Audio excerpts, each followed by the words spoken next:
What's going on, everyone? Welcome back to another FPL season. My name is Mo and I'm here to bring you guys content for the FPL season 2023-2024. I've been away for a few months, guys, due to personal reasons, but the good news is I am back and I'll be delivering you guys content like I used to for FPL this season. So if you're new around here and you haven't subscribed to FPL INKLING, hit that subscribe button, hit the like button too, and notifications if you want to get notified for when I release my content. So let's not waste any time, guys. So we're going to do my first draft, but we'll go through the fixtures, which is going to be starting on the 11th of August. I think it's 6:30 in the evening, which is the Burnley-Man City game. So we're not too far away. So I think from today, we're 4 weeks away from the start of the new season. Plenty of thought processes, plenty of drafts that have been made, but I'll be going through what I've personally done. I've moved a bit away from the template that's going on at the moment, but we'll go through the rationale of my thought process and why I've chosen the players I have for my team. So I've got the fixtures on screen, guys, for you guys to have a review. So let's get stuck in and talk about my current squad. So to begin with, I've got a formation of 4-5-1. So I've got Aaron Ramsdale in goal. Now, why have I gone for Aaron Ramsdale? So at the moment, 28% of managers nearly have selected Aaron Ramsdale. Potentially, it's mostly to do with the fact that he had an amazing season last season for his price point, which is 5 mil, 143 points, and he started every single game last season as well, with 14 clean sheets and plenty of saves that he made as well during the campaign.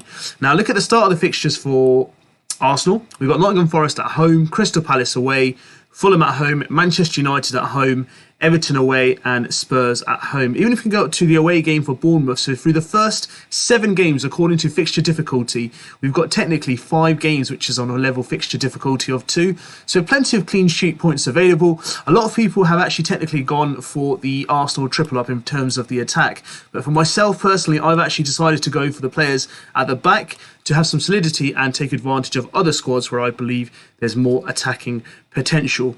Moving on to the defence, we've got, so of course, we've got Pervis Astupinian. I think that's how we pronounce it. 51.5% of managers have him in their squads. He's pretty much template.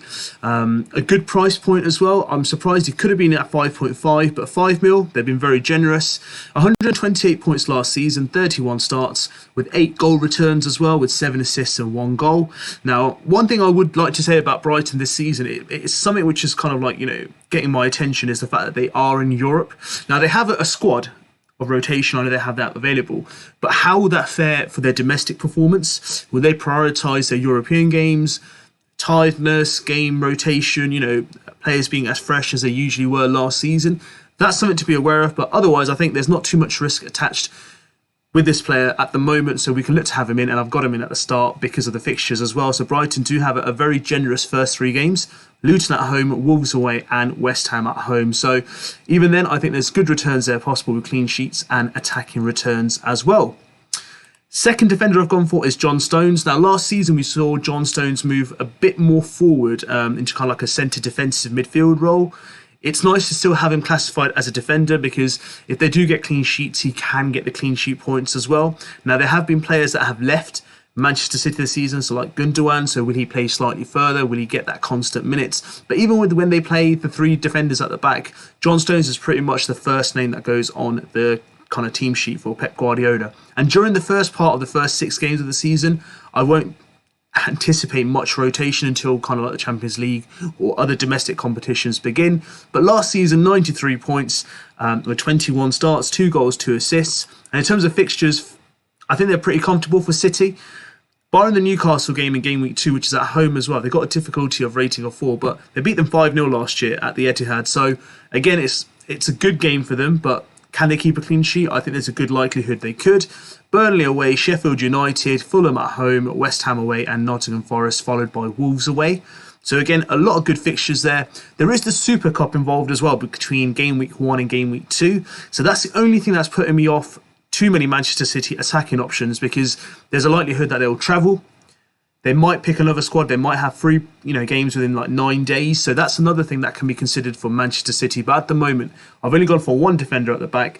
Edison was someone that I was looking at, but because of last season, they were conceding the odd goal at the end of the game. Clean sheet points were being wiped, and is it really worth spending that extra 0.5 mil this year? Whereas on previous seasons I have done, I just haven't got the comfortability around it. So there are better options at the moment in terms of Ramsdale, maybe Onana as well, that comes from Manchester United. So for now, I think it's a good spot to have John Stones in your starting lineup. Doubling up on Arsenal, so we won't talk too much about their fixtures again. I've got Gabriel in, firstly to do with the fact that he's pretty nailed on in terms of game starts. 146 points last season with 38 starts he had. He got 3 goals, which is kind of like the average or the mean that he's kind of like received over the last, or achieved, I would say, in the last 3 seasons. So pretty comfortable with him. And I like to have him in my back line. So double up of Arsenal defence there for me. And then, of course, template Luke Shaw. 35% of managers already have them in their squads as we're making this video. So last season, 124 points, which was his joint best ever return in FPL with 5 returns, 30 starts. There is a likelihood that if Onana comes in, I could bring Onana in and change Luke Shaw to another defender. So it could even be Reece James or Chilwell or another 5.5. Or I might even go for alongside Gabriel. I might bring in Saliba and then look for other options up front or anywhere else in my squad where I can make my strong 11 starting a lot stronger than what we have at the moment. But starting games, pretty decent, I'd say, for Manchester United. Wolves at home, Spurs away is going to be a tough game. Nottingham Forest at home, Arsenal away. So 2 tough away games in the first 4 fixtures. Brighton's not going to be easy either at home, but United at home were far better than they were away. So the Spurs and Arsenal game, based on last season, doesn't really fill me up with too much confidence, but I'm hoping that they can potentially keep clean sheets. Another season under Ten Hag, more time, they'll be a lot more solid in their defence. The problem with Manchester United was last season is when they were awful, they were absolutely awful. So the Liverpool game, 7 goals, Manchester City, 6 goals conceded. It wasn't great to watch, but I think they'll be a lot more solid this season, and hopefully we can eradicate those performances that we've had in previous seasons and campaigns. But I do believe Luke Shaw is a kind of like formidable part. It's not the same risk of rotation alongside what basically, let's say, on the right-hand side, Dalot and Wan-Bissaka have. So I think Luke Shaw is pretty much nailed on in starting 11s for most managers. And then moving on to our midfield. So let's start with Brian Mbembo. So Ivan Toney's been suspended till the end of the year, or January, I'd say he'll be returning. When Mbembo started last season without Toney, he played a bit more of a focal forward role. So penalties most likely are going to be staying with him. And he generally had a lot of impact for his squad and basically FPL points, whoever had them in their team. So that's why the ownership of 26.5% is available at the moment. Slightly template, but I was quite interested to have some Brentford coverage. 150 points for a 6.5 mil player, a really good return with 18 goal returns. And in terms of fixtures, to begin with, very generous as well. Spurs at home. It's a tough game, but they're at home, so I'd give him more of a kind of like, comparative advantage. Fulham away, Crystal Palace, Bournemouth. Again, a nice fixture run. We can get an idea of what kind of role he's playing pre-season, but I think generally it's nice to start with someone you know that A's on penalty taking and is pretty much going to be the forward line kind of playmaker for Brentford. Now, where I've gone away slightly from the template is I've brought in Eze into my squad. So I really enjoyed watching Eze last season from behind my sofa because he was not in my squad and he played extremely well near the end of the season, especially when Roy Hodgson came in. So nearly 160 points, 30 starts, 15 goal returns with assists and goals combined. Now, with Zaha potentially leaving, he's probably going to be on penalties as well. And in terms of fixtures, they're a mixture to begin with, but he's kind of like the forward line. The problem with Eze was he used to have 2 halves different in one game. So at the start of the game, you'd watch the first half, nowhere to be seen, and then he'll turn it on in the second half. Really good for minutes, solid place for a Palace team, and I think he's someone that I would like to have in my team, which is slightly away from the template and gives me a bit more of an edge in terms of my forward line as well. So Eze is in my 5-man midfield. Now moving on to Mo Salah. So there's a debate in the FPL community, do we go with Salah or without Salah? Last season again, I did go most of the season without Mo Salah, and it was tough to watch because when he does turn up, he does. His performance at the end of the season when Conor Klopp understood his system a bit more, between game week 30 to 38, he was phenomenal. So yes, he didn't have the greatest of seasons, which we expect from Mo Salah, but he was only, let's say, 26 points behind his previous campaign, so was it really that awful? 32 goal returns compared to 37 the last season before that. Not really much difference, but I think he kind of got back into the system and the flow of things, and I think that it would be nice for me to start with him in my midfield. Yes, there's value for money for other players. I appreciate that. There's Son at 9 mil, there's Rashford at 9 mil, but I think Mo Salah is a good nailed-on player to have. He's on penalties as well. And fixtures for Liverpool, they're quite generous, barring the Newcastle game and Chelsea game in game week 1 and 3. which are both away games, by the way. But Salah tends to play well in away games in the big matches. Bournemouth at home, a captaincy potential for myself in game week 2. So let's say, for example, if Haaland doesn't have a great start to the season, he has a blanket in game week 1, which pretty much is unlikely. But let's say, for an argument's sake, he blanks. And then, you make the decision of, I want to choose another captain for game week 2. Bournemouth at home for Salah is a really good choice, whereas, Kane will be at Manchester United. So, again, it's a good captaincy choice. Will I captain Salah for that game?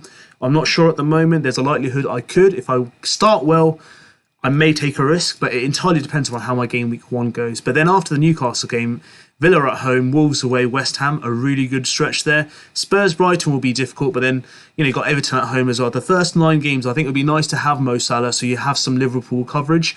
I wasn't too interested by Trent, to be honest. I know people are probably thinking, why haven't I talking about Trent at the moment? The reason why I wasn't too keen on Trent is I'm not entirely sure what role he's going to play. And I'd rather be in a situation where if I look at my game week 1 squad, I'm talking hypothetically here. Let's say if Mo Salah blanks and Trent gets a clean sheet and a goal or an assist, gets 12 points, Mo Salah gets 2. Would I be upset? I would be. But let's say if we reverse that, let's say Chelsea score, so Trent concedes, only gets 2 points, loses the clean sheet, doesn't get any returns, so 2 points. Mo Salah gets 2 goals, gets 10, 12 points, maybe a couple of bonus points. Would I rather be in that situation? Yes. I think that's just for me. I'd rather be in that position because I know eventually Mo Salah will get me those returns. Apologies for that. But then that's everyone's own decision. But for me, I'm going to go Mo Salah as it stands for the start of the season. And then, of course, template safe pick, Bukayo Saka, phenomenal, pretty much was in my squad for the entire season last year. 8.5 mil, I think it's a very generous price, in my honest opinion, for him. He easily could have been 10 mil. Fernandes previously has been priced at, 10.5, 11 mil. I certainly believe he could have been priced that as well. 37 starts last year, crossed the 200 points mark. 26 goal returns, and he takes penalties as well. So I think it's a really good start. We talked about Arsenal fixtures already. Some people are tripling up on Arsenal forwards, so Jesus, Martinelli and Saka, or they might choose Odegaard in that as well, who had a really good season last season. But for me, I've kind of gone defensive Arsenal because I thought there was better options attacking elsewhere, and I didn't want to go too template because I do want to keep my options open. Let's say someone else has a good start. I've got price points in my team where I can jump to other players as well. So I've got 8.5 here for Saka, and then basically I've got 12.5 for Salah, Eze and Mbembe at 6.5. So I've got movement at different price points when needed. And then my last and 5th midfielder is Bruno Fernandes. So for me, I think this is the bargain of the season, in my honest opinion. 8.5 mil. I think he so easily could have been priced at 9. 176 points last season. He did phenomenally better after the World Cup break. 17 returns, pretty much nailed on to play every game for Manchester United. And we talked about United fixtures already. There's a debate between him and Rashford. Yes, I don't think it's too much of a difference, but the thing with Rashford is, again, he'll get you the goals, but Bruno is on set pieces, corners, free kicks, along those lines. And minutes, I think he's slightly better as well. So for me personally, it's not much of a choice to be made, but at least I know that Bruno is nailed on to be starting most games for Manchester United. And then up front, not really much to talk about. Erling Haaland, at the time of making this video, he's nearly owned by 86% of managers, 272 points last year, 45 goal returns. What's he going to do this season? Will he cross the 300 point mark? We've already discussed the Man City starting fixtures. Again, a solid pick. I think it's quite risky to go without Haaland at the start of the season. So he's my captain for game week 1 against Burnley away. So that is a safe pick for me. Now we can talk about my bench. So why have I gone for Areola? So at 4 mil, I think he's pretty much the most nailed on goalkeeper. If Fabianski leaves, which the expectation is, he could be starting. So that's nice to have 2 goalkeepers in your squad, which will be starting. And then moving forward, if Areola is number 1 for West Ham and I don't want to keep a 5 mil goalkeeper, I can always take that 1 million and invest it back into my squad. But at the moment, Areola in my reserves for goalkeeping. And then I've picked Amari Bell from Luton as my first choice defender on the bench. We've talked about Luton already being promoted to the Premier League, but their fixtures are not too bad, to be fair. Brighton away is a tough game originally. Burnley at home, Chelsea away, West Ham at home, Fulham away, Wolves, Everton. So, you know, a nice little combination of fixtures, and Forest as well within their first 9-game week. So he's just an enabler. My bench is basically this year, what I've tended to do is I'm not investing much in my bench. And I'll give you the reason why. It's because that's why I've chosen my starting 11 with a bit more thought. In terms of my first choice kind of striker on the bench, I've got Elijah Adebayo. So he's coming in at 5 mil. Last season, he got 13 to 14 returns from 45 game starts for Luton. We do have Connor Morrison as well. Okay, Carlton Morrison, sorry, not Connor Morrison. Carlton Morrison as well. So I can potentially get him in as well. The only drawback for this formation that I have is the fact that if, let's say, Haaland doesn't start, then I'm starting with 10 players because I can't have, 5 defenders and 5 midfielders. That's not how it works. So Adebayo is kind of like a safe pick that if he gets the minutes, if Luton sign nowhere else, he will start. But the only alternative option that I could potentially have is I could get, Luke Shaw swapped out for, let's say, Saliba. I get $500,000 there. Ramsdale, I can swap for Onana. So I've got coverage for both Arsenal in defence, and then I've got Manchester United. I don't want to double up on Manchester United. So primarily looking for save points from Onana. And then I've got $500,000. Then I can get from Adebayo from 5 mil to Morrison from Luton, who is their main striker, who had, I think, 27 returns last season. Phenomenal. So, again, I would have that person on the bench.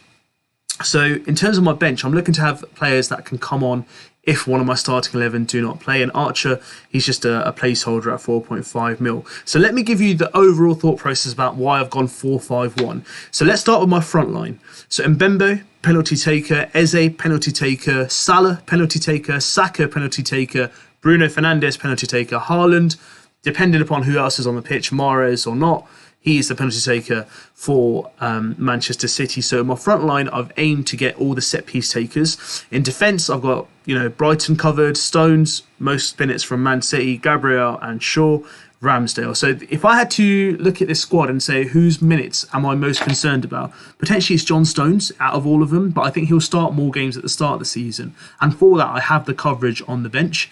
Let's say, for example, Ake's getting more minutes at the start of the season. I'm not wasting any transfers. It's just a simple one transfer swap. I get $500,000. And once again, I can invest that in Adebayo to go up to Morrison. So there's a lot of thought process around this in terms of the squad itself. So this is what my team's looking like. More than likely, there might be 1 or 2 personnel change, but I think the formation is going to stick to 4-5-1. Let me know what your thoughts are. I'm glad to be back, guys. The league code is below my kind of camera screen, so please join FPL INKLING. New channel, new season. Let's go back to the usual, guys. Let me know what your thoughts are. Hit that like button. Let me know what your teams are looking like, and welcome back to FPL INKLING, guys. Have a great day, and I'll be back with some more content very soon.